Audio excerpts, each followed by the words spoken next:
Bienvenue sur Sud Radio, on vient de revivre une victoire assez nette, très nette même de l'équipe de France. 41-17 face à l'Australie. Bienvenue sur Sud Radio, la radio de la Coupe du Monde de rugby. On était là aussi pour vivre cet ultime match de préparation pour cette Coupe du Monde 2023 qui commencera le 8 septembre dans ce même stade de France. On est avec Quentin Camenis. Quentin, ça va mieux? Ah bah oui, ça va mieux. Alors déjà, il y a une énorme nouvelle, c'est qu'il y a eu 0 blessé sur cette rencontre. En plus de la victoire, a priori, déjà a priori, ils ont tous l'air d'être sortis plutôt en bon état. Donc c'est déjà un ouf de soulagement. Et puis il y a ce succès avec voilà, les Français réalistes. On avait aussi avec Julien Thomas. Salut Julien. Bonsoir à toutes et à tous. Bien sûr les amis, une victoire ça fait toujours du bien et du positif avant cette Coupe du Monde dans les têtes des Français. Je sais que tu m'envies, je suis au milieu d'une boîte de nuit là actuellement. Ah ouais. C'est le terme, je suis au milieu vraiment de la boîte de nuit du Stade de France en tribune presse. C'est vraiment assez fou ce qui se passe. On est déjà en train de fêter presque un titre. J'ai l'impression en tout cas en fait ce dernier match de préparation. On accueille aussi Philippe Spanghero. Salut Philippe. Salut Alex, bonsoir à tous. Alors, j'imagine qu'on est quand même satisfait de cette soirée au Stade de France, Philippe. Même si tout n'a pas été facile, on va revenir en longueur. On va pouvoir prendre le temps aujourd'hui jusqu'à 20h45 de parler de cette rencontre. Mais d'abord, un mot d'ensemble, un seul mot d'ensemble. Il faut choisir un mot pour caractériser ce match de l'équipe de France aujourd'hui. Philippe Spanghero, j'en appelle à ton inventivité et à ton vocabulaire. Quel est ton mot? Convaincant. Convaincant. Pourquoi convaincant? Pourquoi? Parce qu'on l'a dit après le match contre les Fidji et hier dans l'avant-match de cette rencontre, on avait quelques points d'interrogation, des incertitudes par rapport à la dimension physique, à la capacité de cette équipe française à tenir un match. On avait des incertitudes par rapport à la construction offensive, on avait des incertitudes par rapport à la place à prendre de Mathieu Jalibert dans ce tandem à constituer avec Antoine Dupont. Et sur tous ces points d'interrogation, pour moi, le match d'aujourd'hui amène des réponses convaincantes, même si on reviendra en détail sur ce qui n'a pas fonctionné aussi. Il y a encore des points d'amélioration et heureusement. Mais cette fameuse montée en puissance qu'on attendait et qui nous laissait un peu dubitatifs jusqu'à maintenant, pour moi, on l'a vu ce soir. Montée en puissance donc de l'équipe de France, une équipe de France convaincante pour toi, Philippe Spanghero. Julien Thomas, quel est le mot que tu choisis pour caractériser cette victoire de l'équipe de France de rugby 41-17 face à l'Australie? J'ai hésité, mais en confiance. C'est surtout ça. Confiance. Je pense que. T'as senti des Bleus en confiance? Et j'ai senti des Bleus surtout qui étaient dans la maîtrise. Alors l'équipe était différente que les matchs précédents. C'était une équipe plutôt type qu'on peut retrouver face aux Blacks à l'ouverture de la Coupe du Monde. Mais c'est quand même mettre 41 points à des Australiens, c'est quand même pas donné tous les jours. Et surtout, ça te met en confiance vu la seconde période et la maîtrise de la première aussi. C'est vrai que 16-5 sans être flamboyant, le réalisme, le pragmatisme, la réussite de Thomas Ramos sur la première mi-temps nous met en confiance. Et puis j'avais peur aussi, on en a parlé, les 20 dernières minutes, la fatigue, le pic de forme qu'on attend pour la Coupe du Monde. Et bien voilà, je pense que tout ça est un peu balayé. Et quand tu gagnes 41 points, forcément la confiance dans les têtes c'est mieux. Oui, il y a de la confiance aujourd'hui. Est-ce que tu as un mot qui diffère, Quentin? Moi c'est réalisme le mot que j'aurais. Voilà. Alors réalisme, pourquoi? Parce que c'est vrai que notamment en première période on bascule à la pause sur le score de 16-5. Ce score, il y a 11 points d'écart qui sont aussi du fait de l'excellente prestation face au poteau de Thomas Ramos, mais aussi des échecs répétés de Gordon, le buteur australien. Oui voilà, et puis il y a ça, et puis il y a le fait qu'on n'est pas quand même souvent allé dans leur camp en première période ou au niveau de la ligne de marque, et au final on a scoré à chaque fois quasiment. On a su les punir, et c'est pour ça que je trouve que cette équipe de France a été réaliste. Réaliste, est-ce que c'est un mot qu'on peut utiliser? C'est vrai que réaliste en première période, on fera le détail des deux périodes à partir de 20h, mais quand on regarde un petit peu quand même cette équipe de France, elle a fourni, je pense sans aucun doute, son meilleur match depuis le début de la préparation, Philippe. Oui, très largement, parce que je veux pas aller trop tôt dans l'analyse des périodes, mais cette montée en puissance, elle a eu lieu. On a bien fini, contrairement au match précédent. Et puis, dans la construction de notre jeu, j'y reviens, on est resté sur notre faim sur ces premiers matchs de préparation. On s'est nourri beaucoup des fautes de nos adversaires. Rassasié, on n'est jamais rassasié. Si on doit être vraiment très pointu sur nos attentes, il y a de la défaillance collective pour moi défensive. Il y a quelques égarements défensifs quand même qui posent question. Notamment sur le premier essai australien, j'ai 2 ou 3 actions en tête où pour moi il y a un problème d'organisation défensive. Ça, c'est un des points noirs aujourd'hui. Il y a aussi un petit point noir, un petit point d'interrogation en mêlée fermée. On est tombé face à une équipe très solide australienne, pour moi un très bon test avant de démarrer la compétition en conquête en mêlée fermée, et on a été en difficulté notamment en première période avant le coaching. Donc ça, c'est des points d'interrogation. On sent que Cyril Baille fait défaut à cette équipe pour l'instant, mais à part ça, il y a quand même beaucoup de points de satisfaction. Beaucoup de points de satisfaction. Une équipe de France qui a fourni son meilleur match de la préparation, Julien. Oui, dans le contenu de mental, j'avais de dire, et de la construction de son match jusqu'à pendant 80 minutes, on les avait vus flancher dans les 20 dernières minutes des matchs précédents, on les avait vus attaquer fort les matchs, comme ils l'ont fait cette fois-ci encore une fois, mais parfois après il y a des baisses de régime juste avant la mi-temps, et là non, ils ont gardé un petit peu cette ligne directive de froideur, de réalisme en première mi-temps. Construire son match, ça c'était très important, parce que quand même en face c'est des Australiens, c'est pas non plus des enfants, et surtout en seconde période, et bien en ayant construit leur match, ont pu réaliser une superbe seconde période quand même qu'on parlera plus tard. Oui, et cette très très belle seconde période. On va faire le débrief en totalité de cette partie. Cette équipe de France donc qui a battu une équipe d'Australie qui donc faisait son premier match de préparation pour la Coupe du Monde, une préparation totalement différente à celle de l'équipe de France, qui a donc conclu cette phase-là sur une victoire, 4e match de préparation et un succès pour l'équipe de France après avoir affronté 2 fois l'Écosse, une fois les Fidji, et enfin cette équipe. Bienvenue sur Sud Radio. On s'est imposé face à l'Australie dans ce dernier match de préparation à la Coupe du Monde de rugby. Victoire 41-17 de l'équipe de France de Fabien Galtier face à l'Australie d'Eddie Jones. On va en parler jusqu'à 20h45 avec vous au 0826 300 300 et avec nos consultants Julien Thomas, Philippe Spanghero, Quentin Cabanis, notre spécialiste réalisateur en studio. Puis on accueille aussi au Stade de France dans cette tribune presse Aymeric Milan. Bonjour Aymeric, bonsoir. Bonsoir Alex, quel plaisir d'être là en tribune de presse, c'est assez incroyable. Salut Jules, salut Philippe, salut Quentin, salut tout le monde, salut toute l'équipe Sud Radio. On va parler évidemment de cette rencontre. Tu animes sur ta page Twitch qui s'appelle Poney Club avec 3 E, l'émission Le Petit Bureau, mais pas seulement. D'ailleurs tu as commenté ce match en direct du Stade de France. Tu as aussi animé l'avant-match sur le Twitch de la Fédération française de rugby avec Inès Irigoyen. C'est ça ? Exactement, là on était avec Julien Candelon en l'occurrence. Super. Tu sais, les jujus qui tournent autour du rugby comme celui qu'on a ici, ils sont toujours rigolos. Allez, Julien Thomas déjà plié en deux, ça commence fort.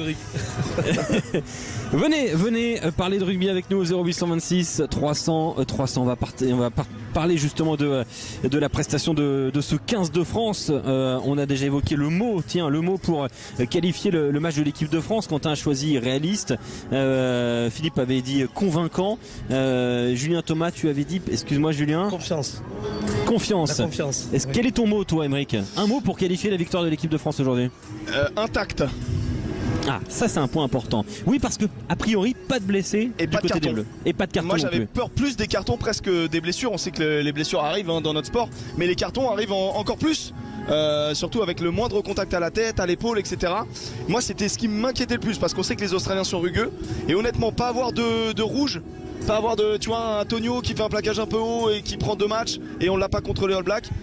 Moi je suis très heureux. A priori, il n'y a pas encore eu de citation, mais bon. Ça devrait aller effectivement. J'ai entendu parler que Scott Barrett serait face à nous, donc à partir de là.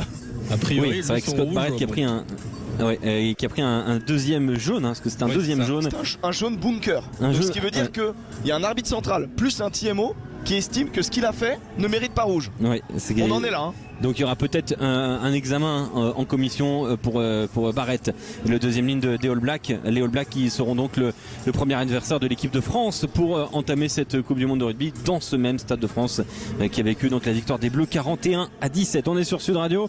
Voilà donc les mots que nous avons choisis. C'est vrai que cette équipe de France intacte, Philippe Spanghero, c'était une des inquiétudes. On parlait des blessures, on parlait pourquoi pas aussi de la discipline. Pas de carton jaune, pas de blessure a priori. Hein. Ça fait quand même, ça rajoute un petit peu de soleil à la performance de l'équipe de France.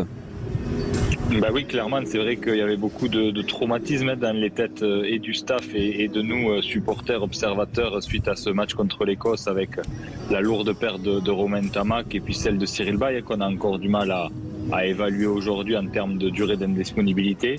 Et donc on a croisé les doigts très fort contre les Fidji et contre l'Australie parce que c'était deux équipes rugueuses à manœuvrer. Mais finalement, en effet, on est très satisfait de voir que non seulement on a répondu présent dans le défi physique que nous ont proposé ces Australiens, parce que je pense que pour remettre en perspective la victoire des Français, il faut qu'on arrive à jauger du niveau de ces Australiens. Et je les ai trouvés, malgré la lourdeur du score, plutôt mieux que ce qu'on dit d'eux ces dernières semaines, de leur état de santé et de forme. Et donc on a eu affaire à une grosse équipe qui nous a opposé une grosse densité physique. Et donc dans ce contexte-là, c'est vrai que c'est quand même très positif d'en sortir intact et encore une fois renforcé dans nos certitudes. C'est vrai qu'on va parler de cette équipe d'Australie qui faisait donc son premier match de préparation. L'Australie qui n'a toujours pas remporté un match en 2023. Ça c'est quand même à souligner. Nicolas Delage en conférence de presse vous prépare la conférence de presse justement en direct sur Sud Radio tout à l'heure et il nous suggère un mot pour qualifier la victoire des Bleus. Prêt. Sommes-nous prêts pour cette Coupe du Monde, Aymeric Milan? Bah oui, complètement. Complètement. On vient de passer 41 grains aux Australiens. Je pense qu'on est trop habitué à manger du caviar. 41 grains aux Australiens, moi je retiens vraiment ça. On est dans une facilité à mettre 30 grains à tout le monde qui m'impressionne. C'est-à-dire que oui, il y a eu des choses qui n'ont pas été, tu vois, mais on arrive à mettre 30 grains à tout le monde. Donc là on en met 40 à une nation qui n'est plus l'Australie qu'on a connue, mais qui reste l'Australie quand même. C'est vrai qu'il y a cette sensation d'être prêt. C'est le fervent supporter, Julien. Non, c'est le fervent Julien il est moins supporter. convaincu. Julien, je te sens moins convaincu. Je suis convaincu. Depuis le début, depuis sûr ton que arrivée à 19h45. Non, je suis Julien, c'est parce qu'il a pas reçu le coup de téléphone de Galtier. Je suis heureux pour cette équipe de France, mais ça on est latin, on est français, c'est de suite on va mettre 40 grains, on va s'enflammer, on va prendre une petite fessée derrière et puis ça va nous remettre dans le droit chemin. Donc il est tout à fait comme ça, Aymeric. Il est en train d'extrapoler un petit peu tout le match, mais ce qui est sûr, c'est que pour moi ils sont prêts. Par contre, dans toutes les interviews, les dialogues des joueurs et même de Fabien Galtier, c'est on a fini les matchs de préparation, maintenant c'est la compétition. Donc là, il y a déjà une étape à franchir mentalement, physiquement et se préparer à vivre une compétition et non pas des matchs de préparation. On place où le curseur, Philippe Spanghero, parce que j'en appelle à ta justesse, à ton sens de la maîtrise.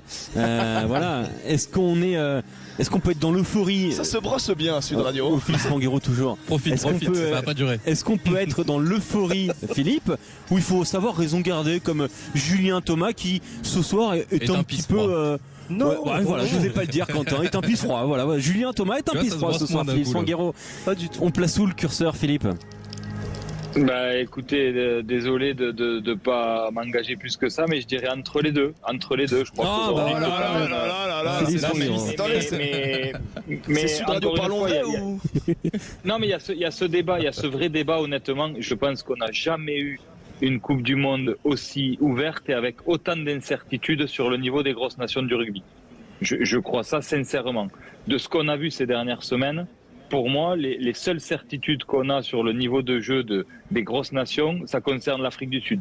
Même l'Irlande hier contre les Samoa pose question. Alors c'est peut-être un trou d'air sur ce dernier match, mais le match des Irlandais, le dernier match avant de démarrer la compétition, il pose des questions sur le niveau de cette équipe irlandaise. Les Anglais sont au trou, on ne sait pas trop évaluer le niveau des Fidjiens, les Australiens, on se pose des questions aussi.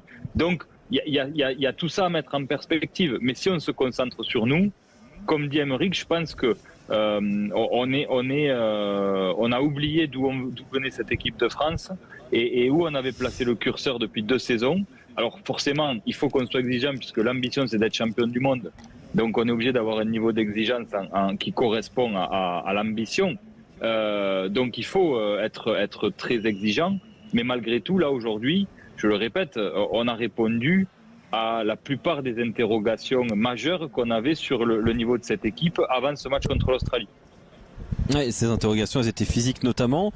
On va rentrer un petit peu dans l'analyse mi-temps par mi-temps. C'est vrai que la première période, comme le disait Quentin, elle a été, on va dire, plutôt réaliste côté équipe de France. Thomas Ramos absolument parfait face au poteau. Une équipe de France qui, à chaque fois qu'elle est entrée dans les 22 mètres ou dans le camp globalement de cette équipe d'Australie, est repartie en ayant scoré. Ce qui n'a pas forcément été le cas de l'Australie, qui a eu beaucoup de soucis face au poteau avec le demi d'ouverture Gordon des Melbourne Rebels. Cette première période, elle a été pas évidente quand même, Émeric. On peut pas dire qu'on a roulé sur l'Australie en première période. Ouais, mais t'es clinique, tu prends vite un +8 et on sait très bien que c'est important de vite prendre le score déjà. Premièrement, on prend le score et ensuite le +8 donc au score te met bien parce que tu sais qu'il faut qu'il marque 2 fois pour te passer devant. Donc en fait le match tu le joues pour le gagner. Et cette équipe de France en première mi-temps a d'abord déjà pris quand même beaucoup d'Australiens physiquement, parce qu'on savait très bien que les Australiens, pour moi, ils ont une autonomie de 40-50 minutes. Après, ils sont sur la réserve et ils sont en warning. Bon à ce moment-là, pendant 40 minutes, faut faire le dos rond, faut prendre les points. Et ça a été l'équipe de France clinique qu'on apprécie, qu'on a vu depuis l'ère Galtier, qui est presque avec un flegme britannique sur certains choix. C'est vrai. Cette première période, on va continuer d'en parler dans un instant avec vous, auditeurs Sud Radio, avec Baptiste dans un instant, avec Thibaut aussi dans un instant. On ira faire aussi un petit tour vers la conférence de presse d'Eddie Jones. Il est déjà placé en conférence de presse. On va suivre ça avec Nicolas Delage. Est-ce qu'il s'exprime déjà, Eddie Jones, Quentin? Écoutez. And it might be in 2 weeks' time against Georgia. It might be 3 weeks against Fiji. It might be 4 weeks against Wales. It might be 5 weeks against Portugal. We don't know when it's going to come. D'expliquer les adversaires qu'il aura face à l'Australie. On rappelle l'Australie qui a un programme Géorgie, Fidji, Pays de Galles, Portugal. But do you feel like it doesn't really matter what's gone? Or there's been enough progression to give you guys confidence going forward? Voilà la question d'un journaliste. Est-ce que cette défaite n'a aucune importance pour vous? Est-ce que vous voyez des axes de progression depuis le Rugby Championship? We've taken away all the leadership that was there previously, got a new leadership team in place. We're trying to play a different way. J'y vois un nouveau leadership qui est en train de se créer dans cette équipe australienne. But we do have a longer term plan in terms of the World Cup, and that's what we're here for. Et voilà, il montre beaucoup de confiance, Eddie Jones, en disant voilà, il y a un nouveau leadership qui est en train de se mettre en place, nous sommes dans les clous. C'est un petit peu le discours qu'on a d'Eddie Jones là depuis quelques instants. On rejoint Baptiste au 0826 300 300. Baptiste, bonsoir. Bonsoir Alexandre, merci pour l'appel et bonsoir à tout le monde. On est avec Émeric de la chaîne Twitch Poney Club. On est avec Philippe Spanghero, Julien Thomas, avec Quentin Cabanis. Baptiste, qu'est-ce que tu as pensé de cette victoire de l'équipe de France 41-17? Déjà c'était un match plaisant à regarder. On était au stade avec ma copine, on a vu ça très plaisant à regarder. Première mi-temps, on a construit le match doucement.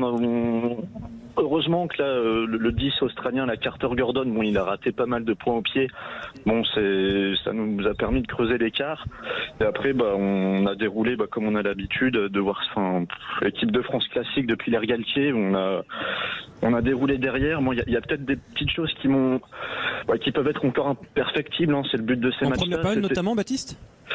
En première période, j'ai trouvé, notamment sur le premier essai, il y a peut-être, et globalement sur le match, je trouve que la communication là dans le triangle d'arrière, Ramos, Penaud, Villiers, ça peut être encore un peu amélioré. Après, globalement, je trouve qu'on n'a pas fait un match ridicule. Aussi peut-être là Julien Marchand qui a raté là ces deux lancers pas droits, mais globalement c'était tout à fait correct, je pense, pour un dernier match de préparation. Pour parler du premier essai des Australiens, essai qui est intervenu dès la 12e minute de jeu, Nawaki Tawase qui donc marque cet essai. On a une équipe de France donc qui monte, qui est censée monter très fort. On a toujours cette rush défense qui est très compacte. Et en fait, il y a une toute petite temporisation des Australiens, une passe sautée, l'équipe de France s'est battue. Le décalage est fait à ce moment-là, Aymeric. Sur quoi tu mets cette petite, est-ce que c'est une erreur défensive déjà? Ouais. Et quel est le problème là sur cet essai australien? En fait, sur une touche à 5 mètres, t'as forcément du retard au niveau de la défense, donc il faut la combler. Et Thomas Ramos fait le choix de monter fort. Je pense que on n'était pas à 5 mètres de notre ligne. Je pense qu'il aurait pu un petit peu temporiser. Et on le voit d'ailleurs dans l'embut, il y a une communication avec Damien Penaud, où même Damien Penaud trouve que sa montée elle est un peu kamikaze. Et il nous l'avait déjà fait contre l'Écosse. Contre l'Écosse, je la trouve justifiée parce qu'on est à 5 mètres de notre ligne. Là, on a un peu plus de mètres, on est plus à l'entrée des 22 mètres. Et je trouve que son choix peut être bon, mais s'il monte fort comme ça en inversé, il doit sanctionner le porteur de ballon. C'est une erreur individuelle, c'est pas une erreur collective de défense. Je pense que c'est un choix qui est mal réalisé. Un choix mal réalisé. Quel est ton avis, toi, Philippe, sur cet essai australien qui quand même a mis un petit doute sur la défense des Bleus dès la 12e minute? Là, je suis pas sûr que ce soit un choix. J'ai été très surpris, honnêtement. Je serais intéressé d'avoir le regard de Julien, qui a une vision un peu différente de la mienne, mais il y a un couloir libre de 25 mètres. Quoi. Et puis en plus, c'est sur un lancement de jeu. Là, pour moi, il y a une faute défensive collective sur cette action-là qui est assez grossière. Et je regardais le match avec Vincent Clerc, qui a quand même l'habitude des situations en tant qu'ailier de ce genre, et qui était aussi très surpris de l'égarement de la défensive sur cette action. Donc voilà, ça fait partie des 2 ou 3 grosses erreurs défensives dont je parlais tout à l'heure, qui m'ont marqué à certains moments du match. Voilà, je sais pas ce qu'en pense Julien, mais là il y a... Philippe, je te rejoins, hein, c'est l'équipe de France qui a ce système-là, proche des lignes, monter fort. Alors à 5 mètres, bien sûr, tu vas cabosser homme à homme, et puis tu essayes de monter pour laisser le moins de temps possible à l'adversaire de faire le bon choix. En revanche, là, j'ai l'impression, quand je remémore cette action, que quand même l'équipe de France est en surnombre presque défensif. De ce fait, mais ils sont 4 sur le même personne, oui, donc... Oui, mais trop compact. Non, mais exactement, c'est là où ils montent même pas fort. Non, mais c'est là où j'en viens que monter rush, ok, monter en sous-nombre, laisser l'extérieur, ok, et catcher les mecs et venir mettre une décision rapide au porteur de ballon australien, ok, mais par contre tu montes fort et de l'extérieur vers l'intérieur.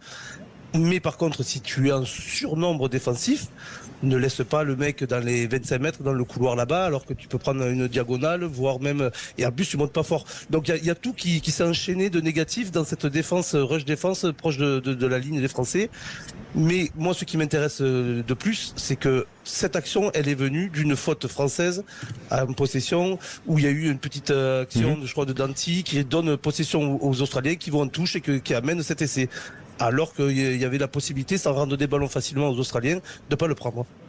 Baptiste, vu du stade, puisque tu étais au stade, hein, auditeur Sud Radio, Baptiste, comment tu as analysé cette erreur défensive? Est-elle individuelle ou collective? On voit hein, d'ailleurs dans l'équipe Sud Radio que c'est plutôt difficile à déterminer. On n'est pas tous d'accord. C'est vrai que vu du stade, j'étais côté, je pense de votre côté, Alexandre, la tribune presse. C'est vrai que quand tu vois le lancer en touche, t'avais vraiment la moitié du terrain là-bas côté où l'essai a été marqué, complètement vide. Donc c'est vrai que la montée de Ramos, ça fait peut-être un peu kamikaze, mais pour moi c'est quand même c'est là collectivement on n'a pas dû assez communiquer pour bien couvrir toute la largeur du terrain. Alors après c'est vrai que je suis pas spécialiste dans la matière. Il y a peut-être, je sais pas s'il y a peut-être Johan Huget avec vous qui était lié, il a peut-être plus l'habitude de défendre sur ce type de phase, mais c'est vrai que là c'est peut-être face à d'autres équipes, faudra rectifier le tir quoi. On retrouvera Johan. Le fond d'une rush durant défense, la Coupe du Monde. que Julien. Tu dois prendre homme-homme. Tu ne peux pas montrer un rush défense dans l'espace. Dans l'espace, tu es sûr que tu vas te faire prendre. Et là, mais t'es en homme-homme sur cette action, Jus. Oui, puisqu'on a Ramos qui est face à Marco. Nawaki Natawase. Mais après l'extérieur, laisser 25 mètres, c'est qu'il y a des mecs qui sont dans des espaces, sinon c'est homme-homme. Tu comprends ce que je veux te dire? On était plusieurs sur le même attaquant. Ils sont 3 sur le porteur du ballon. Ils sont 3. Il y a Jalibert, Ramos et Penaud qui arrive en retard. Ouais, mais ils sont en 3v3 à ce moment-là. Pour moi, ils sont en 3v3. Pour moi, ils sont en 3v2. Je pense que... Je le vois comme ça sur l'action. En tout cas, cet essai qui a mis un petit peu, qui nous a fait nous poser des questions. Cette première période teintée de réalisme, Ramos parfait face au poteau. Et puis cette seconde période qui commence, moi je trouve, pas très bien. Les Bleus quittent un peu la possession, on fait quelques fautes entre la 40e et la 47e, 48e. Les Australiens sont même dangereux. Jusqu'à ce ballon qu'on récupère dans les 22 mètres derrière. On traverse le terrain sur 60-70 mètres. S'ensuit une pénalité de Ramos à la 54e minute qui porte le score à 19-5. J'ai l'impression qu'à ce moment-là, on met un coup derrière la tête des Australiens, Aymeric.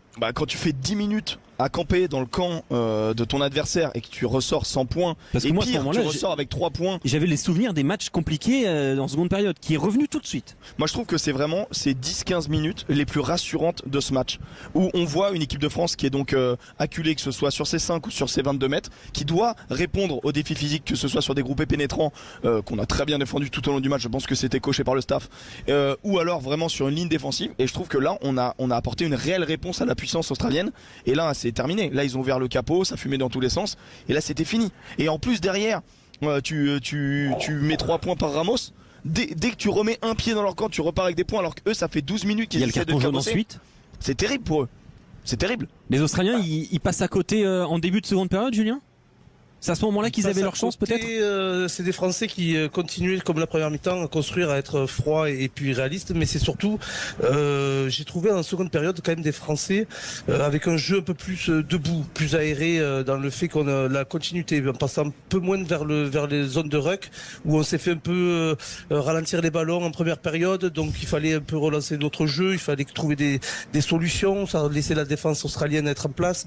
Là on a fait, j'ai vu Jalibert attaquer la ligne et puis passer les bras, essayer de jouer dans la continuité.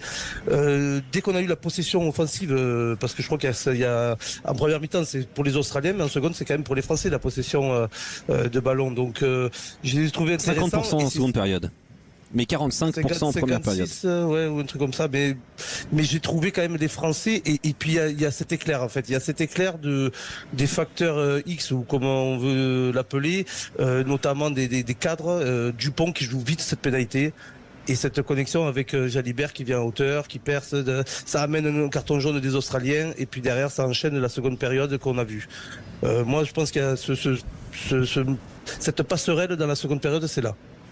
Baptiste, puis Philippe Spanghero, ce début de seconde période, c'est quelles émotions que tu vis toi en tribune, Baptiste, auditeur Sud Radio Rugby, quand tu es dans ce Stade de France, tu y étais tout à l'heure, quelles sont les émotions que tu as là quand tu vois que l'équipe de France touche plus la balle entre la 40e et la 50e, mais n'encaisse pas de points non plus? On a quand même aussi l'habitude de le voir depuis quelques années avec cette équipe, où même quand on est privé de ballon, on arrive à tenir et à résister sans rompre. Moi, il y a une action où, alors on récupère, où les Australiens étaient assez dangereux, où Villiers récupère le ballon dans notre embut, où là, pour moi, on se met quand même en danger assez bêtement, où on réécarte le ballon et je crois que c'est Penaud qui aurait peut-être pu là en bout de ligne faire un dégagement au pied. C'est vrai que celle-là aussi, il faudra peut-être faire gaffe sur des équipes comme les Blacks par exemple, là dans 2 semaines. Ça peut se payer cash également. Mais le fait qu'on n'ait pas eu le ballon, ça, les Australiens avançaient, mais c'était, de mon point de vue, ça avait l'air quand même assez géré par l'équipe. Donc ça m'a pas inquiété plus que ça. Philippe, il y avait cette sérénité là, tu l'as senti, cette sérénité des Bleus en début de seconde période, jusqu'à cette pénalité jouée rapidement à la main, comme le dit Julien, la faute, le carton jaune. C'est à ce moment-là que le match se joue pour toi, Philippe, ou à un autre moment? Bon, c'est clairement là qu'il se décide définitivement. Il se joue pour moi beaucoup plus tôt par le manque de réalisme des Australiens en première période. Il y a quand même 6 points loupés au pied qui sont très largement dans les cordes d'un buteur international normalement. Donc c'est quand même un vrai point d'inquiétude du côté de l'Australie. Oui, c'est exactement, parce qu'il y a la transformation. Il y a la finition sur cet essai, honnêtement, avec une naïveté des 3/4 australiennes. C'est un essai que tu dois mettre au fond là sur le cafouillage de Gabin Villiers. Donc là, la physionomie du match, elle peut être très différente.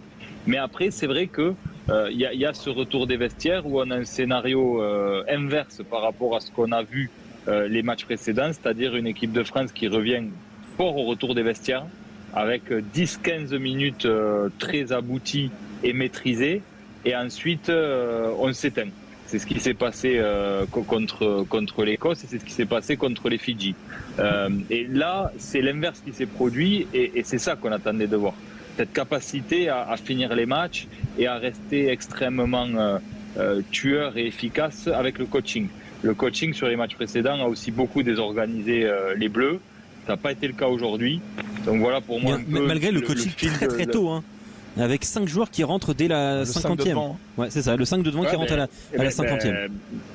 Ça te change la physionomie en mêlée. C'est à ce moment-là que tu reprends le dessus en conquête et que tu peux dérouler plus facilement, parce que en première période, on est quand même très en difficulté en mêlée fermée. Et ce coaching tôt dans le match, il change la physionomie de la conquête, il amène le centre au bon moment. Pour moi, on a un coaching qui est très bien réalisé aujourd'hui.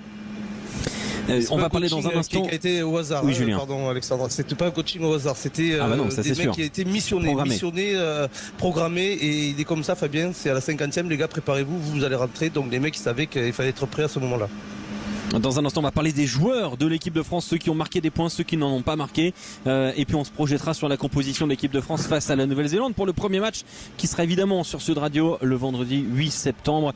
On est en direct de la tribune presse du Stade de France. On ira faire un tour aussi en conférence de presse en direct. Actuellement, les tondeuses sont en train de préparer le terrain pour la Coupe du Monde de rugby. Je peux vous dire qu'il est en très très bon état, ce terrain. On revient dans un instant sur Sud Radio avec vous au 0826 300 300. À tout. Avec toute l'équipe Sud Radio rugby, avec Philippe Spanghero, Julien Thomas, Quentin Cavani, Émeric Milan et vous au 0826 300 300. On remercie Thibaut qui a passé un bon petit moment avec nous, quelques minutes avec nous. Thibaut qu'on va retrouver dans un instant. Pardon, on remercie Baptiste. Toutes mes excuses, Baptiste. Merci beaucoup, Alexandre. Ouais. Très heureux de t'avoir eu avec nous, et puis on garde contact pour la Coupe du Monde, parce qu'on va en avoir des émissions et on a hâte de pouvoir parler rugby avec vous, auditeurs Sud Radio. Merci beaucoup, Baptiste, et bon retour donc du Stade de France, puisque tu étais sur place. On va justement rejoindre Thibaut de Paris. Bonsoir Thibaut. Salut Alexandre, salut la team Sud Radio. Salut Thibaut. Supporter du Stade Français Paris. Personne n'est parfait. Oui, tout à fait. Ouais, mais c'est quand même bien. Non, je dis ça en rigolant, hein, bien évidemment. C'est le Stade Français Paris qui a eu un match très très difficile face au Oyonnax vendredi. Oui. Je sais que l'avantage quand on a Julien Thomas dans l'équipe, c'est qu'on sait que peu importe le club dont l'auditeur est supporter, il a joué. Il a suivi Julien Thomas. Ouais, mais là il a été champion, Julien. N'oublions pas qu'il a été champion de France avec le Stade Français Paris. C'est pas le cas forcément avec les autres. Oui, tout à fait. C'est vrai. Donc il fait partie des champions de l'histoire du Stade Français Paris. Thibaut, qu'est-ce que tu as pensé de ce match? J'avais pronostiqué qu'on les battrait de minimum 3 points, donc j'ai réussi mon pari. 30 points. Ah oui, l'Australie, pour moi c'est la 3e nation du Sud actuellement, et donc ils sont catastrophiques. Quoi, ils sont 3e ou 4e nation du Sud, l'Australie? Moi je les mets derrière l'Argentine. Oui, 4e. C'est vrai. En termes Oui, puisqu'ils font le rugby championship. C'est vrai. Rappelons d'ailleurs cette partie de tableau poule C, poule D. Je vais vous donner les 10 équipes de cette partie de tableau pour la Coupe du Monde. Australie, Fidji, Géorgie, Portugal, Pays de Galles, Argentine, Chili, Angleterre, Japon, Samoa. Ça va être très simple. Portugal, Chili, rien à jouer. Japon, en descente aux enfers. Angleterre, le descente Chili a aux enfers. peut-être son match contre le Japon à jouer. Peut-être. Qui peut vraiment être champion du monde dans cette partie de tableau? En tout cas, une de ces nations sera en finale. Et ça, c'est quand même. Non, elle sera en demi-finale. En demi-finale, pardon. C'est ce qui est déjà une anomalie. Probablement. Mais tu sais, il y en a beaucoup qui disent que l'Australie est potentiellement un outsider. Pour moi, le réel outsider, c'est l'Argentine. Et le Rugby Championship nous l'a montré. C'est une équipe qui propose du jeu. Ça marche pas toujours, ils ont des problèmes à la finition. Mais eux, ils ont un plan de jeu et ils savent comment ils jouent. Les Australiens, je suis sûr qu'on leur pose la question là, ils savent pas vraiment te dire comment ils jouent. Julien Thomas qui est d'accord avec Émeric. Alors ça, c'est une nouveauté ce soir. Non, je suis pas d'accord. Que les Argentins, oui, mais il y a toujours des surprises dans une Coupe du Monde. Et quand tu rentres en compétition, et surtout une Coupe du Monde, c'est plus pareil. Les équipes, attention, moi je dis attention quand même à cette équipe d'Australie peut-être qui va prétendre à aller jusqu'au bout et qui veut veut défendre un petit peu son statut quand même de grande nation. L'Argentine, je les vois peut-être performer parce que à chaque fois qu'il y a la Coupe du Monde, c'est des cascans sur chaque match et puis ils sont là, ils sont présents. Les Samoa, attention parce que ça monte en puissance. Tu peux pas tout comme les Samoa-Angleterre. Samoa-Angleterre, dernier match de la poule D, hein. Ça va être un 8e de finale. Oui, je pense que c'est un 8e de finale, tout à fait. Donc attention quand même dans ces poules. On prétend que ce soit les nations qu'on connaisse, mais il y a des petites nations comme les Samoa. Il y a deux doigts de nous dire le Portugal, attention quoi. Le Portugal, Thibaut, oui. Thibaut, je reviens vers toi, auditeur Sud Radio. Du coup, l'Australie, ce sont des peintres et ce match n'a aucune non mais parce que je vous suis a priori. Skelton quand même, c'est un petit joueur, hein, franchement. Oui, voilà. Moi, je suis là pour. Je rebondis sur ce que disent les spécialistes Sud Radio, que vous soyez auditeur, consultant, journaliste, voilà.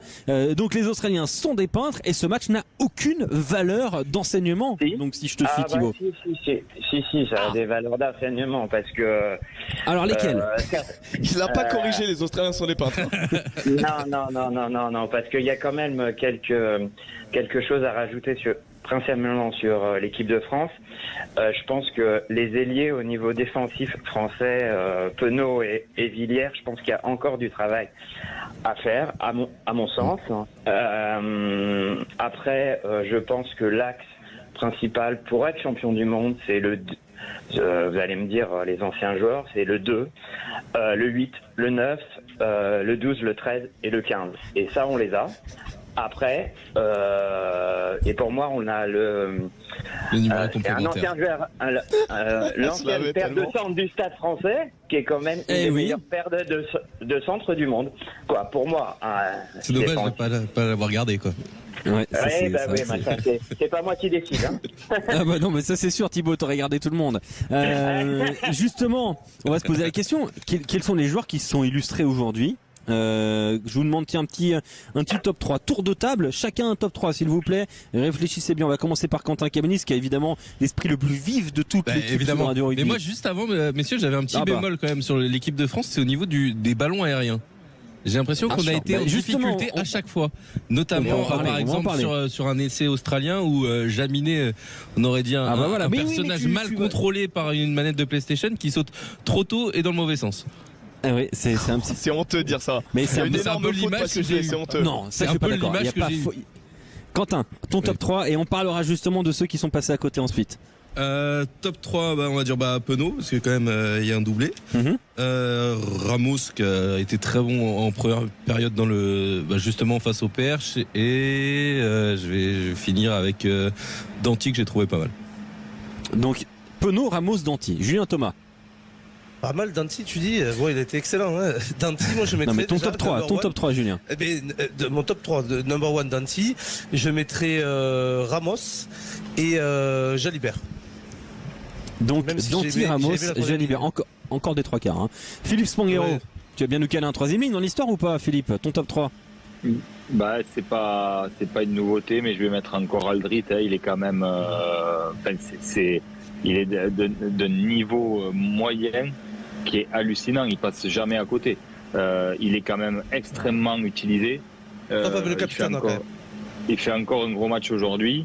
Et je mets ensuite bien sûr Danty et Penaud.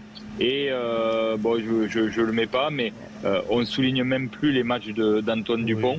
Je trouve qu'il a changé de registre. Il cherche moins la prise d'initiative individuelle. Il est beaucoup plus dans le collectif. Donc ça paraît tellement normal maintenant les matchs que fait ce joueur qu'on n'y pense plus.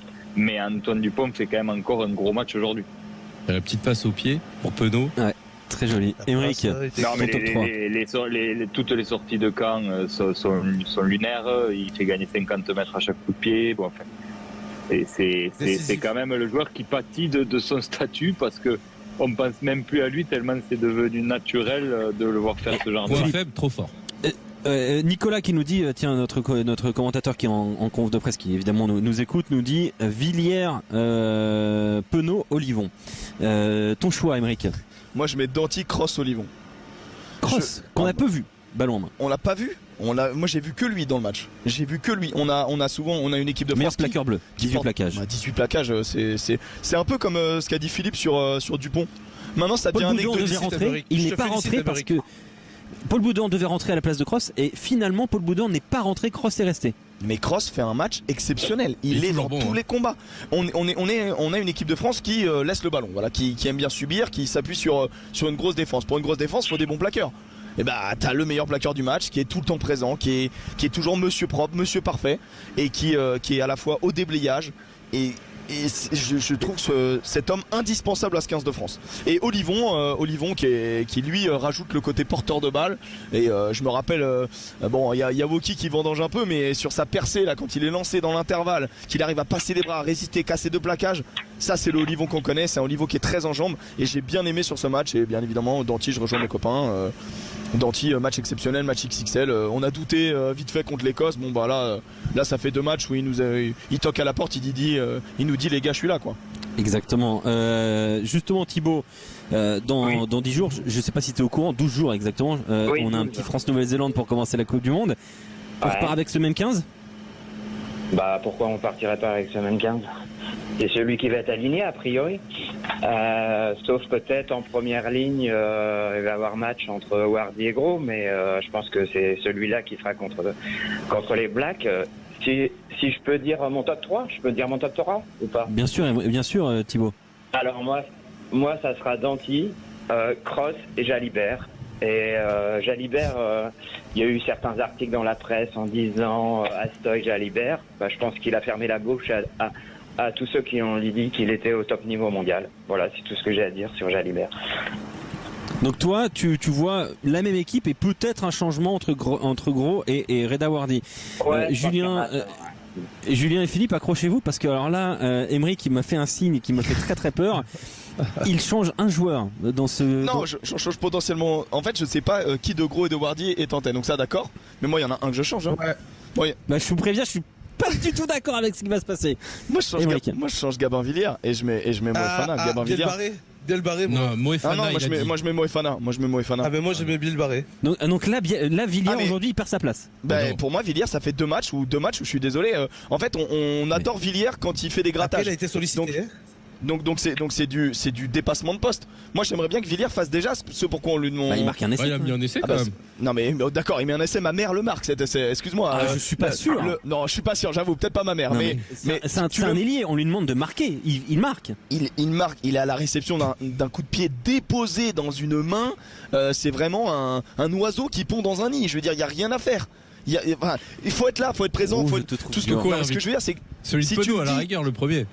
Non mais si tu me dis que parce qu'il marque un essai c'est ok, moi je trouve que son dépassement de fonction l'empêche d'être qualitatif sur sa fonction première et il me rassure pas. Moi j'ai vu 2 matchs où Villiers, je suis désolé, il ne me rassure pas. Pas rassuré par Gabin Villiers. Julien Thomas, Philippe Spanghero, est-ce que vous êtes d'accord avec cette idée-là, cette analyse d'Émeric ? Philippe ? Alors pour moi il y a quand même du déchet dans le match de Gabin Villiers, il y a des points d'interrogation. Il y a notamment 2 difficultés défensives sur des 1 contre 1 le long de la touche. Bon, il avait quand même un client en face, en vis-à-vis. Mais Vunivalu qui a fait un très gros match. Je l'ai trouvé moins précieux qu'il a pu l'être par le passé sur 6 plaquages de manqué, 3 ballons perdus. Ah oui. Il y avait un Villiers notamment. Il y a une vraie défaillance dans le jeu aérien. Alors après, les Australiens. Mais ça, c'est pas une nouveauté, Gabin Villiers dans le jeu aérien. En même temps, c'est pas une nouveauté, mais on a le droit de progresser. Mais est-ce que Yoram Moefana apporte plus de garantie dans le jeu aérien ? Bah ça, je suis pas certain. Je suis pas certain non plus. Mais moi j'aimais bien. Après, j'avais vu un truc intéressant il y a quelques mois avec Laurent Labitte qui m'avait montré leur fonctionnement sur la data. Et c'est vrai que quand les chiffres parlent comme ça, c'est beaucoup plus significatif que le débrief à chaud d'un match. Et il me montrait les stats sur le temps moyen de libération de balles des adversaires des Bleus quand il y avait Danty et Villiers dans la ligne de 3 quarts française.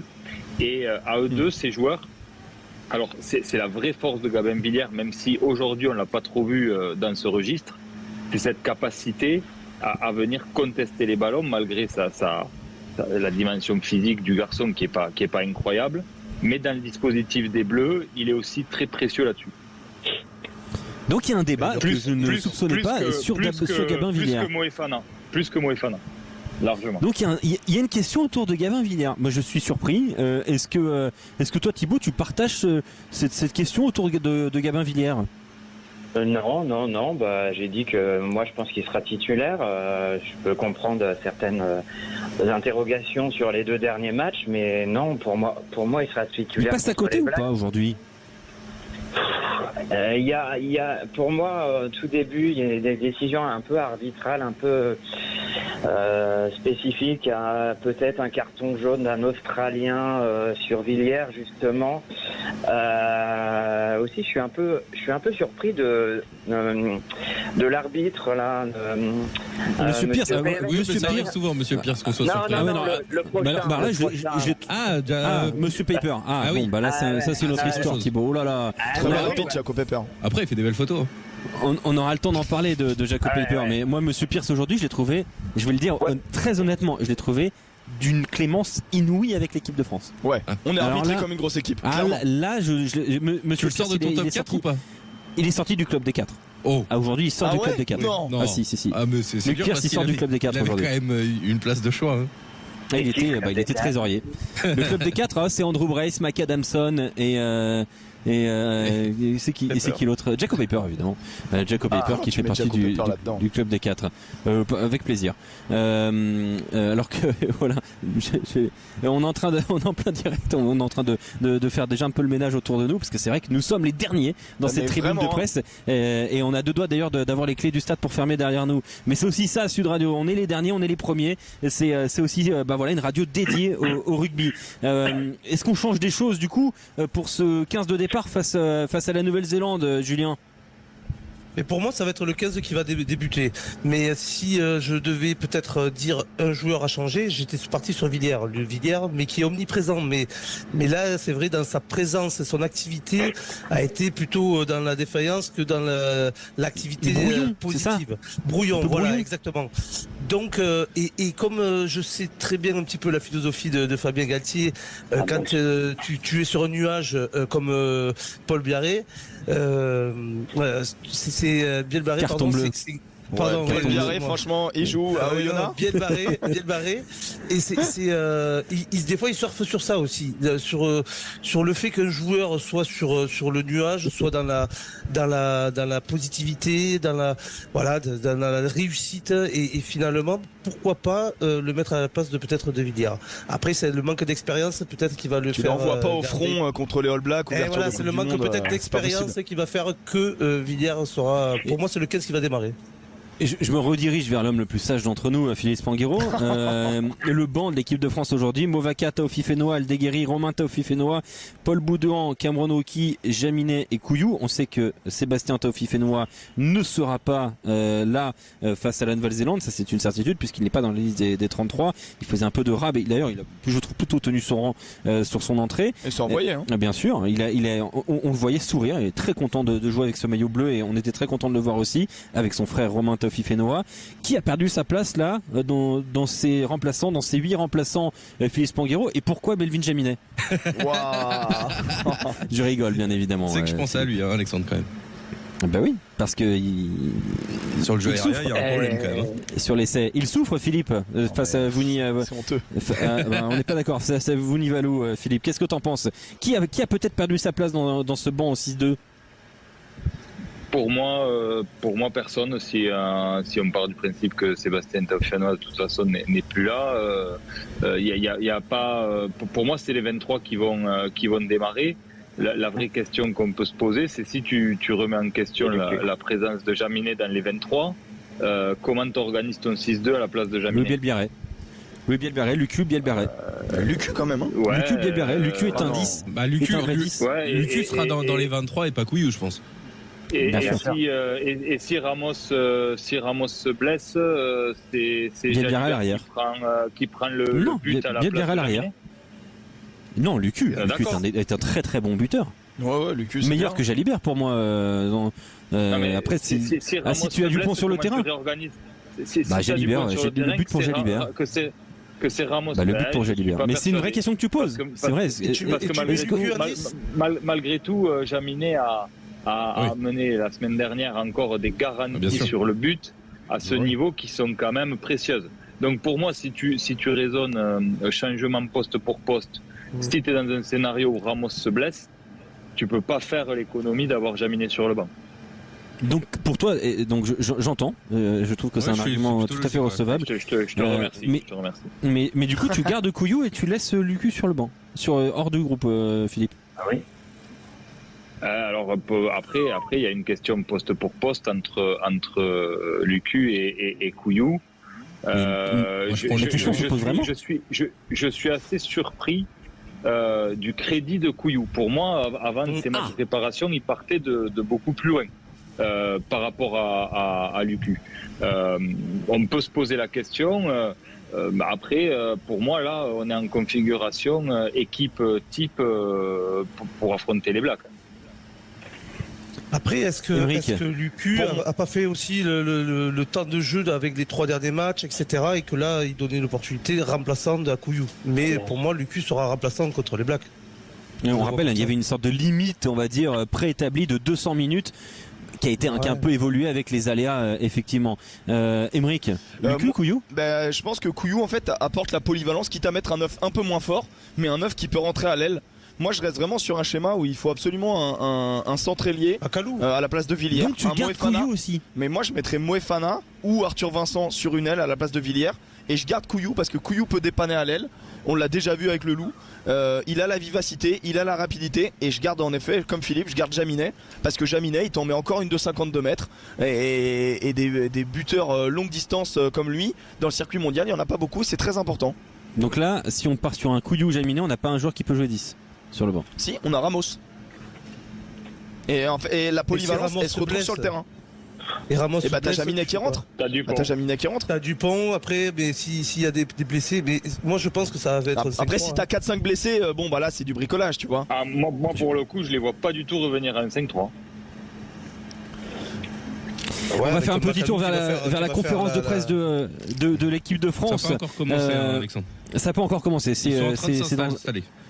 En fait, ce qui est intéressant aussi dans cette compo, c'est d'utiliser un Boudéan qui peut remplacer au centre, qui est ton utility player, qui peut remplacer au centre. Et ça nous enlève d'une Macalou dépendance qui pouvait remplacer Kalel. Et donc ça t'offre une autre opportunité en fait, ce Boudéan. Oui, mais Boudéan reste a priori en frontal face à Macalou pour un 6-2. C'est dans le rôle de l'utility player. Ouais. On prend la direction de l'auditorium du Stade de France, la conférence de presse en direct sur Sud Radio. 1 à 10, vous en êtes où et qu'est-ce qu'il faut Vous pouvez présenter votre média oui, pardon. Camille Macali, la chaîne L'équipe. Donc je disais maintenant, on passe en mode Coupe du Monde. Vous en êtes où, selon vous, sur une échelle de 1 à 10 et qu'est-ce qu'il faut améliorer, qu'est-ce qu'il faut faire de mieux pour encore monter d'un cran? En fait, là, on termine une période de préparation, avec une préparation un mois de juillet sans match, un mois d'août avec des matchs, tout en continuant à se préparer, avec un mode de vie adapté à la préparation.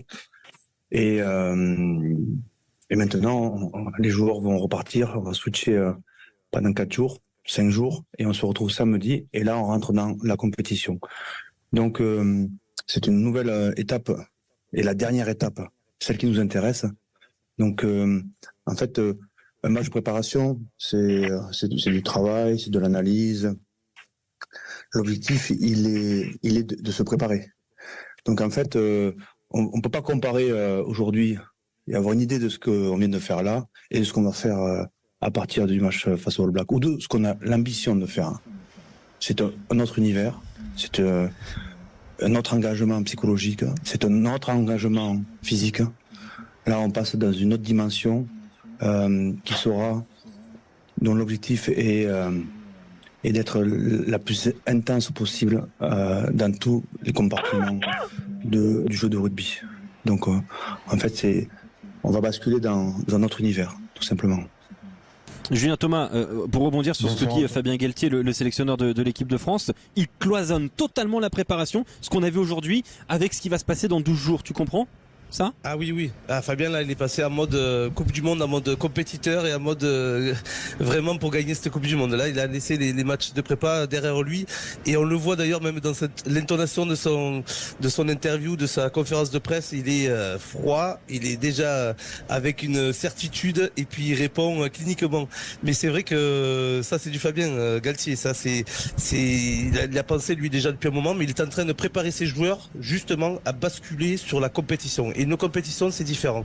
Là, t'as plus droit à l'erreur. Il faut monter le degré d'exigence et de ton rugby personnel. On repart dans l'auditorium du Stade de France avec le score, Antoine Dupont. On a eu du mal à mettre de la dynamique dans ce match et sur la deuxième mi-temps, on s'est un peu plus lâché.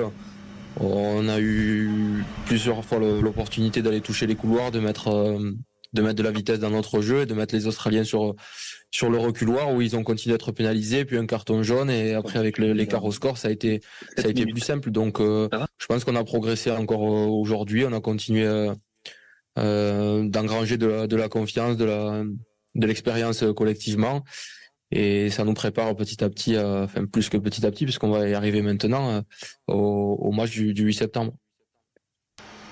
Antoine Dupont en direct donc sur Sud Radio en conférence de presse. Philippe Manguero, qu'est-ce que tu as noté des deux premières interventions de Fabien Galtier et d'Antoine Dupont?